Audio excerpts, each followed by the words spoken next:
Hi, everyone. How y'all doing today? Good. I am like super nervous, so if I get to talking real fast out of being nervous, just tell me to slow down, okay? It's an honor to be here today to be a part of Creative Control Fest. As an artist and an entrepreneur, I think it's always beautiful to kind of see those two worlds collide. So what I'm going to do is I put together a little bit of a presentation to give you some talking points to talk about my personal story and how I embarked on my journey as an entrepreneur. I am trying to get this to open. Where is Marshall at? I can't. It's open. Where is it at?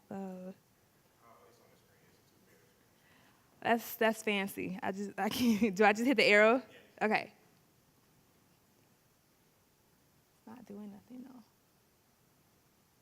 It's not.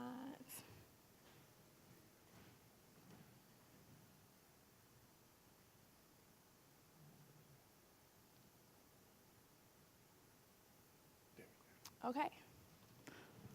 So this is my introduction. Oh, hey. I say oh, hey a lot when I talk to people, so I thought that'd be funny to put up there. Oh, hey. So my name is Tasha Branham, and I, like I mentioned before, am a serial entrepreneur. So who I am, I do a lot of things. I wear a lot of hats. I'm always busy. I'm always into something. So who I am a wife. I married the man of my dreams in October of 2011. I am a mother of 2 awesome teen boys. I am a serial entrepreneur. I've started I don't know how many businesses within the last 10 years. And I'm a bona fide creative. When I say bona fide, I mean it's in my heart. Everything I do is creative, whether it's writing. I write. I'm a photographer. I'm a videographer. I'm a graphic designer. I'm a web developer. I paint. I draw. Anything that I can get my hands on, that's creative. I've even played around with blending music together. So anything that's creative, my hands are super gifted. I just put my hands to it and kind of make it happen. So I think that's kind of one of the traits as being someone that is a creative. Just pretty much anything you set your hands to do, you can kind of make it happen. So here's a snapshot of my heart. These are my 2 boys. The picture's outdated because this one right here with the red hair, he's like way taller than me now, which I don't really know how to deal with. And this is me and Bae. That's my husband. We've been married, it'll be 5 years. In October, can we get a round of applause for Black love? Isn't that a beautiful thing? So, some things about my life. My husband and I are both pastors. We co-pastor Advanced Church Columbus here in Columbus, Ohio. So when I told y'all I wear a lot of hats, I wear a lot of hats. I'm a wife, I'm a mother, I co-pastor, I mentor. I'm the CEO of one company, I co-found another company, and just there's a lot of things that I do. But I just believe that as a creative, anything that's in your heart to do it. I don't believe that when I go out of here, I want to go empty. I don't want to go shoulda, coulda, wouldas. There's a lot of potential in the graveyard, as my husband always says, and I don't want to be that one. I want to be the one that when people can look back on my life, they can say, man, she accomplished a lot of things. I want to be a good steward over the time that, God has given me on this earth. So here's Teen Weird. When I was a kid, I was always super weird, super awkward. I always tried to fit in, but it never worked. I tried the popular thing, and I was like, that is just too much work. But I was always creative. As a creative, you never quite fit in anywhere. There's never really a clique or a group that just kind of like speaks to you and who you are that you just feel comfortable with. You just always kind of stand out, and even no matter how much you try to fit in, you just never fit in, and that was me. This is a picture of me and my brother, Armand Wake Up. That's his Twitter handle. We were like rappers back in the 80s. We have a list of rap groups that we tried to start as kids, but thankfully none of that popped off. This is me at 19. I was lost, confused. I had no direction. I was in college at the time studying to become a nurse because I thought it would make everybody else happy. If you know the worst possible torment for a creative is to put them in an environment where they are confined to a box and they have no outlet to express their creativity. So I went to school, I graduated, and did my externship and realized I hate my job. Like, I hate this. I have this degree and all this Sally Mae and student loans, and I realized that I hated what I did. But at the time, art is such a misunderstood profession. It's such a misunderstood concept and passion that a lot of times, unfortunately, kids are not steered towards the arts. They're steered towards things that make sense. They're steered towards be a doctor, be a lawyer, be something that is going to give you a guaranteed paycheck, because people don't understand art. So I wasn't necessarily pushed towards the art. So when I would tell people this is what I wanted to do when I grow up, I always knew I wanted to start a business. So when I would tell people as a kid, I want to start a business. Well, don't you want to be a psychologist? Don't you want to be a lawyer? Don't you? So because I thought that that's what you had to do, that's what I went to school to do. And then I did it and became completely miserable. So after I graduated college, I became a single mother. I was a single mother for what seemed like forever. Me and my boys, we struggled a lot. It was very tough trying to raise them without their fathers. So this slogan I have right here, good luck finding your unicorn. When I first moved here to Columbus, we were on public assistance. When I say we were on hard times, me and my kids were on hard times. As a single parent, I lived in somebody's basement. We were on food stamps. We were on welfare, any kind of public assistance I could get to try to help me raise my boys. This is with a college degree, mind you. That's what I had to do, because I made a lot of decisions very young on in my life in dating the wrong types of guys. So I had one of my kids' fathers who was in jail, and the other one was murdered. So I had to raise these two boys by myself. And in the process, I was going to a job readiness class to help me find a job, and the guy asked me, what do you want to do? I said I wanted to be a graphic designer, and he said, good luck finding your unicorn. So I'm the type of person, when you tell me I can't do something, I'm like, well, watch me blow your mind, watch me do what you say I can't do. I was never one to allow setbacks to stop me from doing what I wanted to do. I would use that as an opportunity to challenge myself, just because let me prove you wrong. So when he told me good luck finding your unicorn, it gave me all the more drive to go out and do what was in my heart to do. So, and in the process of me trying to find my unicorn, mind you, I had a nursing degree. I didn't have a degree in art. I didn't have a degree in anything creative. I had an associate's degree at that, an associate's degree of applied sciences and occupational studies. Like, what does that even mean? But that is what I had, and I wanted to do something creative. So, I prayed about it, and I felt like I needed to, figure out how to be a designer, because that's what I wanted to be. So actually, I taught myself how to do graphic design. I taught myself how to build and code websites from scratch. I didn't go to school. I didn't learn how to be a copywriter. I did not learn how to do videography. I learned all of that on my own. I'm very self-driven, self-starter. My drive is insane. So when I set my mind to learn something, then I learn it. And that's how I became a graphic designer. I downloaded Photoshop, and the rest is history. So in this process, I decided to go natural. So you see my hair here is fairly long. It's always been fairly long, but what kind of threw people for a loop is I totally shaved all my hair like completely off. And people thought I was crazy, like I was going through some kind of midlife crisis, but I just felt like I needed a change in my life. And most women, when you want to change something up, you start with the hair. Like, let me shave the sides off. Let me dye it blue. Let me throw some tracks in there. Let me get, a quick weave. That's what we do. We want something to, to be renewed and refreshed. So I shaved all my hair off. And once I shaved it off, I was still going and using some of the old brands, that although grease and stuff that you would use growing up. And I would put that stuff in my hair, and it would just be like, my hair just wouldn't even respond to it. And I did not know what to use in my hair. And at the time, this was 2007. So in Columbus, natural wasn't cool. Like, you can go somewhere now where, there's a good population of black women, and a good percentage of us will have natural hair. But back then, oh no, it was like, what are you doing? Like you would see that in New York or DC or something like that. But for Columbus, it was not popular. So I was kind of like the odd man out as usual. But, I stuck to it. I got some stares and some confused looks, but it was cool. I just kind of did what I wanted to do. And I would go to different hair supply stores, and I couldn't find nothing for my hair. I would buy all this. I spent so much money on product, and I would, with promises, it'll make your curls pop, it'll do this, and you can have the wet and wavy. I just knew when I cut my hair off that I was going to have the wet and wavy look, that I could just wash it and throw some product in it and just go, and it would just be cute. I used to try that, and my hair would be like, it would just look like Brillo SOS. It needed help. So I had to get on the internet. I'm an avid Googler. I believe that any question you have about life can be found, by typing it in Google. and I was trying to understand and get the understanding of what moisturizers were. So once I understood what ingredients were, and a lot of black hair care products are chock full of junk that is no good for your hair, whether it's mineral oils, whether it's silicones and petroleums, things that prevent our hair from growing. You ever wonder why black women don't have the hair length that you see some of our other women have? Like you see Asian women can grow hair to their waist, Caucasian women can grow hair to their waist, even some biracial women can grow hair to their waist, but not black women. Our hair seems to grow to a certain point and then it just stops. Well, I believe that that's because there's a miseducation in the beauty industry of how you take care of your hair.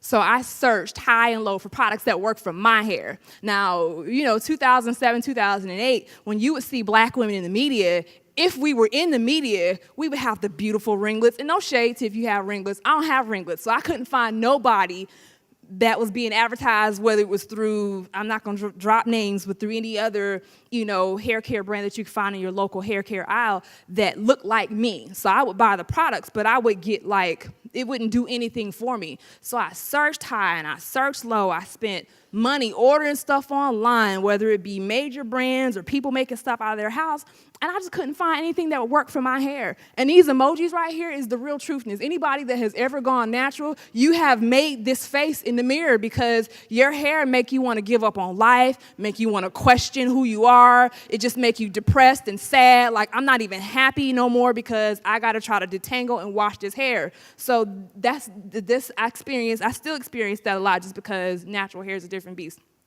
So internationally smitten, I decided that if I couldn't go out and find what I wanted, that I was going to make it myself. Like that as an entrepreneur, I don't know how many entrepreneurs do I have in here? So the big thing about being an entrepreneur is what we do, we solve problems in the marketplace. When there's a gap in the market, there's an opportunity for us as creatives to come in and disrupt the marketplace by coming up with concepts and innovations that we can bring to the marketplace that could be lucrative and pioneer things that could, make life easier for other people. So I decided to create Naturally Smitten. And the thing about Naturally Smitten is my products don't work on everybody's hair. And I'm not going to lie to you and tell you that, oh, yeah, girl, it'll work on your hair. It'll make it do this, that, and the third. I'm not going to lie to you. If your hair doesn't look like mine, I know it's kind of blown out now, but my hair is probably like the kinkiest, the most coarse, it's almost like it's nappy, it's coily. If your hair is not like that, then my products won't work for you. And that's what I do at Naturally Smitten. They work for Jaleese, though, but she's special. She knows. So that's our advertising, because when you go to a hair care aisle and you look at the shampoos and conditioners, they say, okay, this is for dry hair. This is for damaged hair. This is for color-treated hair. But what about black hair?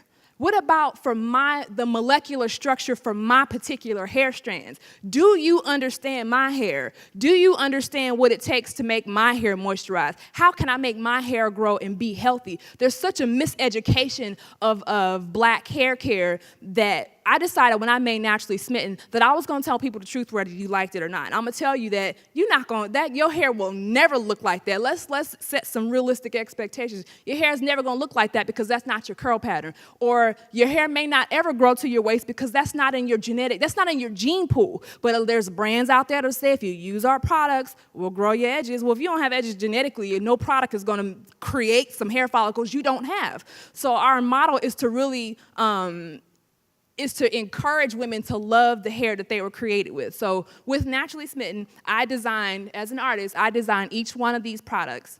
I do all the photography, I wrote all the copy on it, I design all the logos because I'm a creative. I know oftentimes as a creative, especially as a graphic designer, I can write a list of everything that I'm good at, but once somebody finds out I'm a graphic designer, they want to keep me in that box. Oh, I don't need you to write nothing. I don't want you to consult. I don't want you to help me do this. Can you just design this flyer for me? And how much do you charge? Oh, no, that's too much. I got $25. Have you ever, come on now, have you ever, got that client that is okay, I got $50. I need a website, a logo, a flyer, and some business cards. And then by the time the revision process is done, I'll be like, you owe me money because I've worked way over. I've had to fire a couple clients for that. No, we're going to let you go because this project is never ending. So in 2009, I started in my kitchen.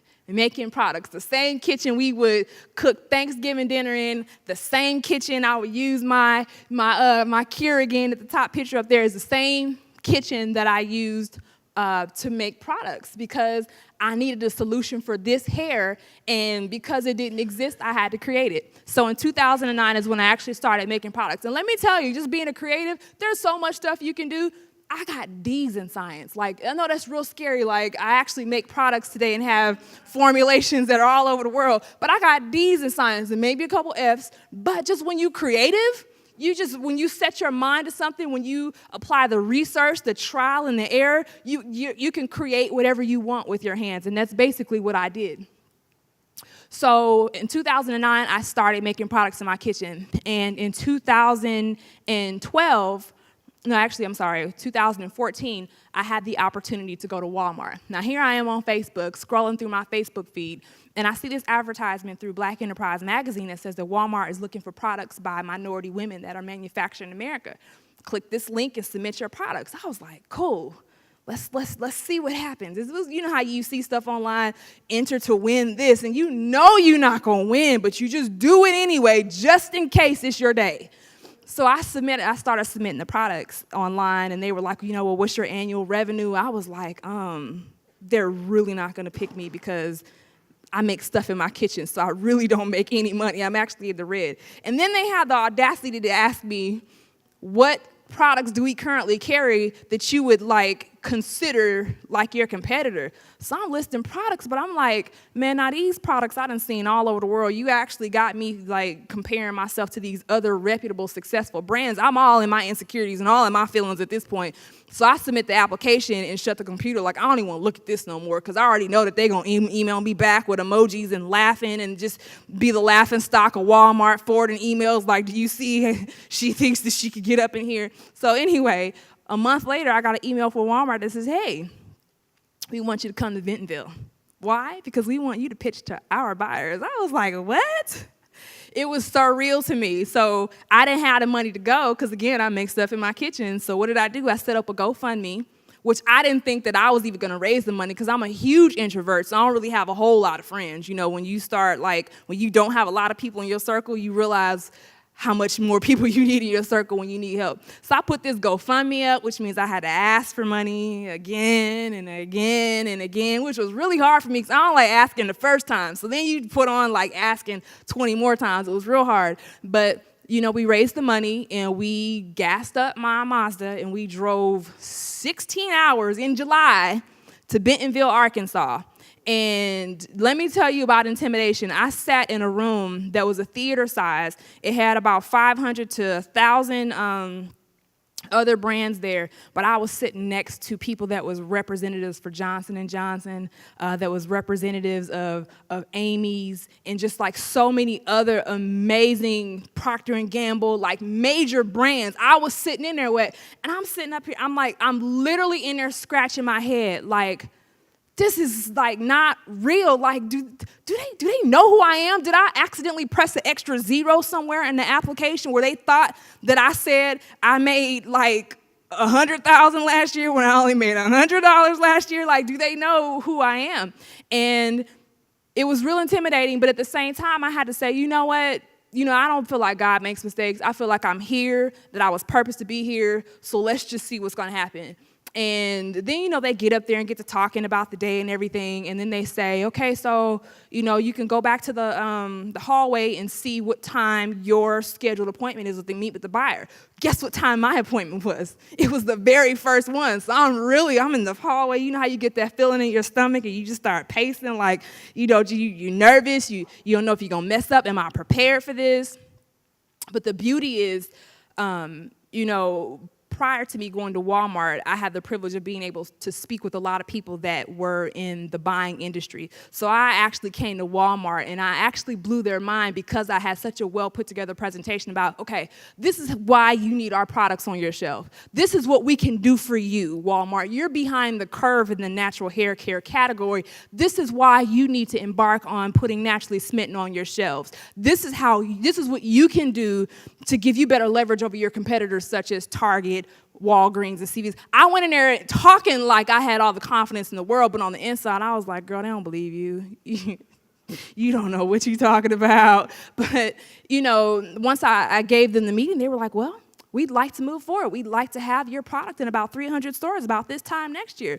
I was all excited, doe-eyed and tears in the eyes, all excited. But I had no idea the complete hell that I was about to go through to even get on shelf. Like, everybody sees the end result of your product on the shelf, but they don't realize how many times you really sit in the fetal position, rocking back and forth like, I don't even want to wake up tomorrow. Just let me just die in my sleep. Just let something else happen to me because this is too much. So that whole time, and I don't know about what kind of businesses y'all have, but can I just raise my hand and say that trying to acquire funding to start a business is like the single most impossible, difficult thing you can ever embark on. It's easier to get a house. It's easier to get a car. It's easier to get a loan for anything else but to boost the economy and to boost the black dollar. It's even harder to find black money. Let me tell you how hard that is to find people that want to invest in our businesses. Our own people don't want to invest in our own businesses. And I can sit here and say that from my own perspective because I've went through the journey of trying to seek and acquire funding. But anyhow, so we get on the shelf, and a year later, almost a year to the day later, actually a year and a half later, I go to Sally's. And I pitched to Sally's. So now not only are we in select Walmart stores nationwide, but we're also in Sally Beauty Supply stores nationwide, including Puerto Rico. So that is really just to say, thank you, as a creative, that you really have the power to come and create and disrupt the market. Anytime you see that there's a gap, that's an opportunity for you to make some money as a creative. Don't let people keep you in the box of just making stuff look pretty. We are creatives. We have the power and the ability to do anything with our hands. So notice the shameless Kairos plug. But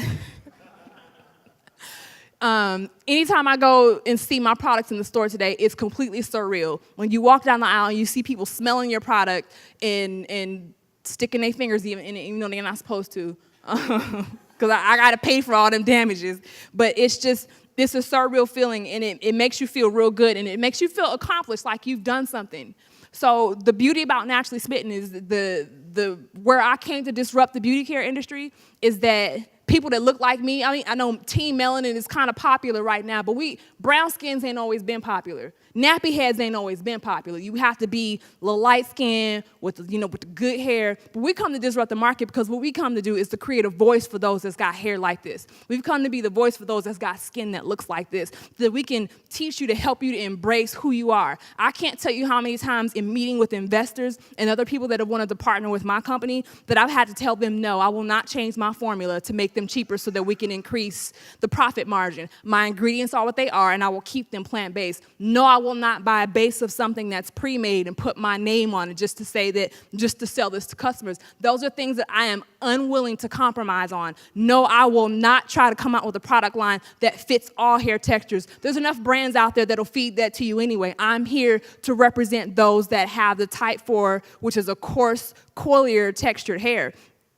So it takes a little while for when you're trying to create something new for it to catch. But if you're consistent and you're diligent and you speak about what your initiative and what you're trying to do, you have to believe it harder than anybody, because there's going to be a lot of people that will come and that will, not maliciously, but they will say things to make you question why you're doing what you're doing. They will say things that will make you challenge your own heart and your own passions and your own desires. So you have to be very, very firm in what you believe in and what you want to do.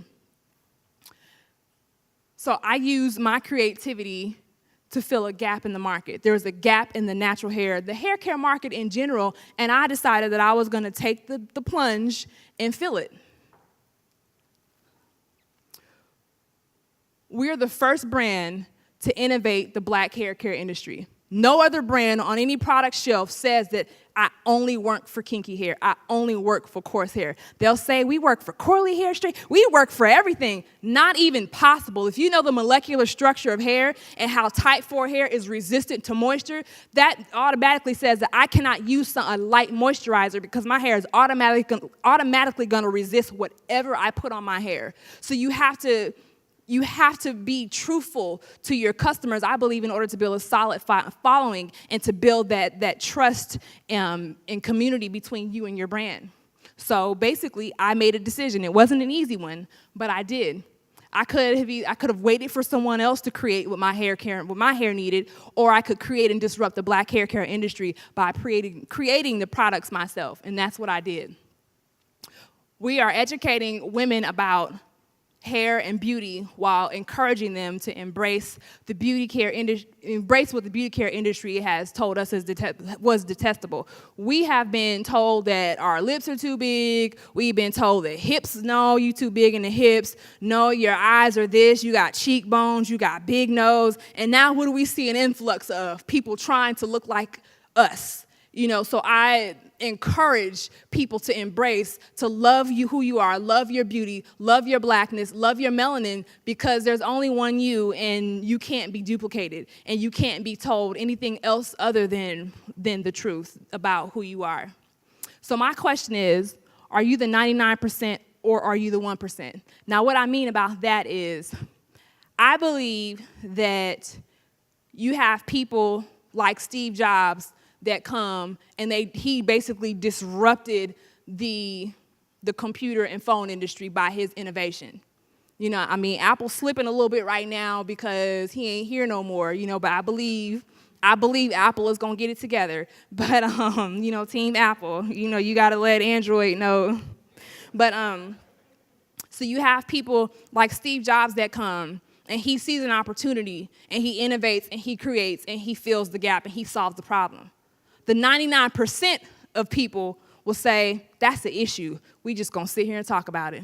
We just gonna sit here and complain about it. Or we gonna sit here and wait for somebody like Steve Jobs to come in and do what needs to be done and do what we've been complaining about. So my question is, as a creative, are you the 99%? Or are you the 1%? Are you the 1% that sees an issue, that sees a gap, that sees an opportunity and recognizes your creative power and decides to do something about it? Or are you a part of the 99% that just wants to complain about it and just knows that it exists but has no desire, no drive, or no passion to solve the issue?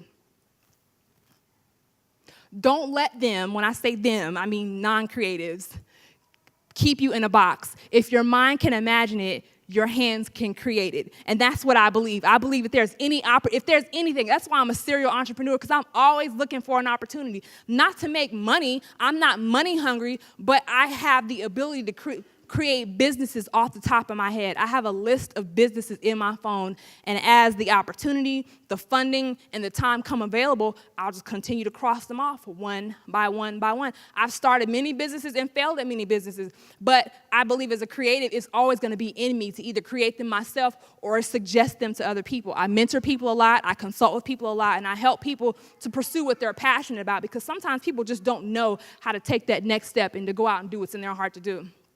So because of me being willing to step out and be the pioneer, I've had a lot of opportunities come to me just from being a creative and deciding that I wanted to go out and do what was in my heart to do. I've been featured in magazines. I was actually had the front page of the business section of the Dispatch magazine. I've been in Who's Who Black Columbus. I've been in Hype Hair magazine. I've been on ABC6 Fox News. I've traveled to Atlanta and gotten to meet with Myleik of Curlbox. I'm not sure if you know about Curlbox. If you don't know Myleik, I encourage you to look her up. She's an amazing woman, and she runs an amazing company. But I've had so many opportunities as a creative. It's not my first time being in the paper. I was in the paper with the Natural Hair Meetup Day with Columbus Naturalistas. My quote was actually featured in the magazine with a couple of excerpts about my natural hair journey. So I've been really able to create a voice and to be the face and to step out and be the representative of not just other creatives, but also other people of color and other women and other dark-skinned women just by stepping outside the box. I had to get to that point where I was like, and anybody else that does not feel that that's in their heart to do, I'm not talking to you specifically. I'm talking to those who are not satisfied with just making things look pretty. I'm talking to those that have more in them that haven't stepped out to go do what's in them to do. whatever that is to not stay behind your MacBook, to not be married to Photoshop all day. There's a whole world outside that needs your creative power and abilities to make things happen. Everybody's not a doer. Everybody's not a go-getter. But I believe that people that are naturally creative, you have that natural knack to be a doer and a go-getter on the inside of you. In addition to that, I've been in Ebony Magazine, I've been in Self Magazine, I've been in Hype Hair Magazine, and I've been on Essence website, all because me, little old me, graphic designer with no art degree, decided to step out and go and do what was in her heart to do. I've also been able to achieve my dreams. I've always wanted to model, but I was always told, you too dark, you too this, you too that. But just the opportunity of me stepping out and being in Walmart has opened up so many other doors to be able to do whatever I want to do. So now I live the life where I'm under no limitations. I'm going to do it. If I want to do it, it's going to get done. And I don't care what you say to me. If you tell me anything else, I'm going to prove you wrong. Just sit back and watch. So that's kind of been my motto. You can follow me at Tasha Branham on Instagram, Facebook, or Twitter, or you can follow Naturally Smitten also. So thank you.